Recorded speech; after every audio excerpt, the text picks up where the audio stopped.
How you doing? Joshua here with I Cut Grass. I wanted to take a minute to possibly help some people that are out there in the lawn care industry. Maybe you're just getting started, or maybe you've been out for a while doing this, and your business isn't growing the way you want uh, the business to grow. You're not getting enough customers. I've done this now for 10 years, and there's no one magic bullet. I think there are several pieces uh, that make up the whole pie, so to speak.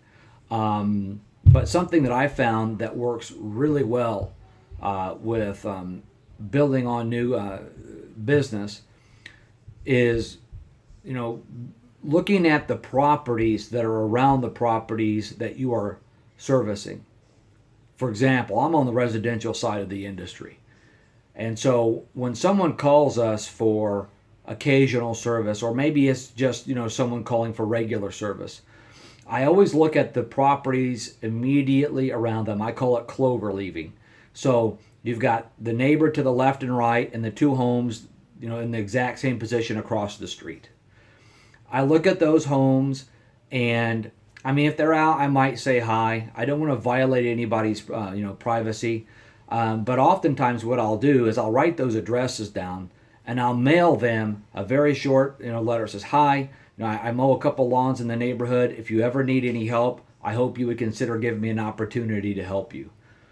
I've done that over the years, and it has really produced some results. Now, not in any case has it turned around where someone has called me immediately, but on numerous occasions they've called me, maybe when they're getting ready to sell the home and they need somebody to take care of the property until the home is sold, or maybe they've gotten sick, or maybe they decide to outsource and hire somebody, or maybe they had someone doing it, and then that company fell through for whatever reason. And in also many cases they've had children, and the children grew up, and they might be in sports, they might be away in college, they might have moved out. But I think that that's a very honest and easy approach to bring on more business. Now, obviously, there are all kinds of things that you could do. Yeah, you got to pay for a stamp, but if you look at the long run, I think that the potential that you can get out of it is huge. And something else briefly to consider.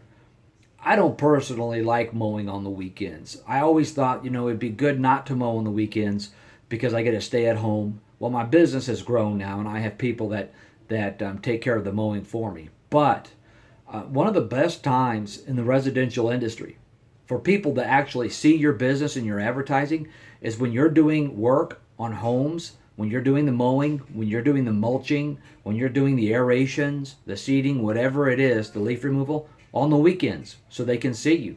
Because many people work two jobs. And the reality is, it's not just the really nice neighborhoods, the high dollar homes, where people outsource this type of work. People might have allergies. People might have other handicaps that prevent them from working. People might never be around. They might be renting and they just want someone to cut the grass for them so they don't have to do it. So, I mean, there's a target audience that you have to. It would be beneficial for you to zone in on.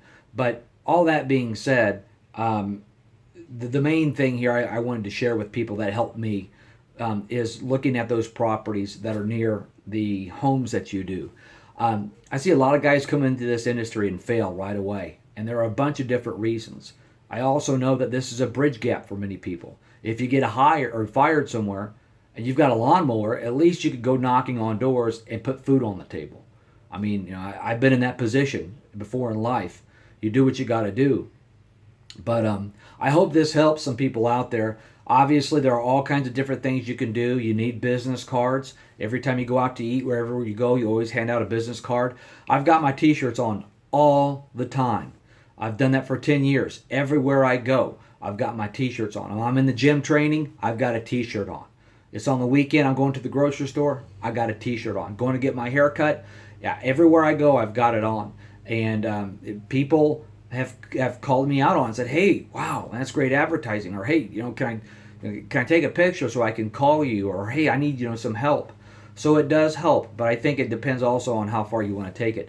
Anyway, I don't want to get dragged off onto anything else. I just wanted to share a couple ideas today. Hopefully it will help you, just something different. Sometimes it helps to step outside of your own box and see what else someone else has done, to see some things that might work for you. And not everything works for everybody. Not everybody likes to talk to strangers, unless they're approached first or whatever. But consider looking at those properties that you maintain already, and I think you're going to find that you have the potential to get more business. And don't be afraid to ask your current customers if they have family, friends, neighbors, co-workers, for example, that outsource lawn care. If you do good work for your customers want you to succeed. Hey, thanks for watching this video. Have a good day, guys.